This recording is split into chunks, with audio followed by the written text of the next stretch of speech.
Bonjour à toutes et à tous les amis, ravi de vous retrouver en ce jeudi 4 mai, c'est Riquet, très heureux d'être avec vous. Lendemain de Fed et 25 points de hausse, donc comme attendu. Ce qui va nous intéresser désormais, c'est qu'est-ce qui va se passer au mois de juin et sur les mois à venir.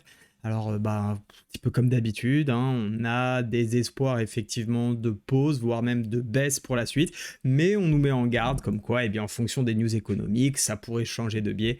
Bref, un petit peu la même chanson comme d'habitude, donc je vous invite tout simplement à trader ce que l'on voit.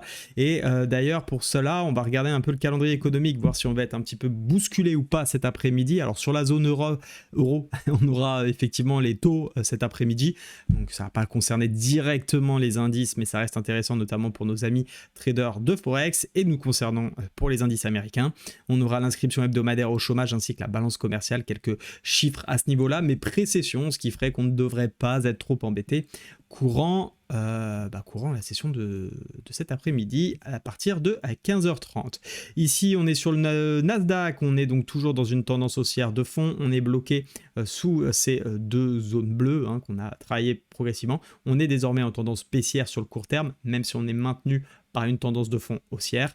Donc il va falloir juste s'adapter et prendre les bonnes décisions. Pour moi, je vais essayer de travailler des ventes, encore une fois, surtout qu'on est venu au contact du pivot ce matin, jusqu'à la zone des 13 000, voire pourquoi pas un peu plus, tout en me méfiant bien évidemment de cette zone qui pourrait servir bien évidemment de zone de prise de profit pour les vendeurs et surtout d'achat pour ceux qui souhaiteraient se manifester pour payer une fois de plus ce support qui pour le moment fait le job. Donc attention à l'approche de cette zone. En attendant, si on a l'opportunité de rentrer d'ici là sur un joli setup, une belle configuration, j'hésiterai pas à le faire.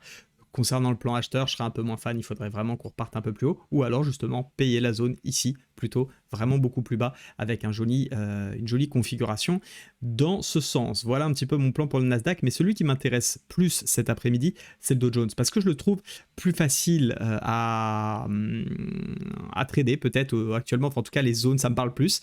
Après, c'est vraiment de la pure appréciation. On est certes dans une tendance haussière de fond, mais on est en train de réattaquer le support, et une nouvelle fois, on retente une attaque à la baisse, avec cette nuit un mouvement haussier qui a été plutôt une impulsion haussière qui a été faite de nuit et qui est pour moi n'a pas gros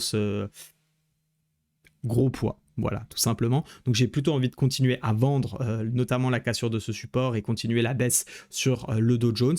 Le seul scénario acheteur que je vois, éventuellement, qui pourrait avoir lieu, il faut pas être complètement avec des œillères à mon sens, c'est ce W qui pourrait se mettre en place.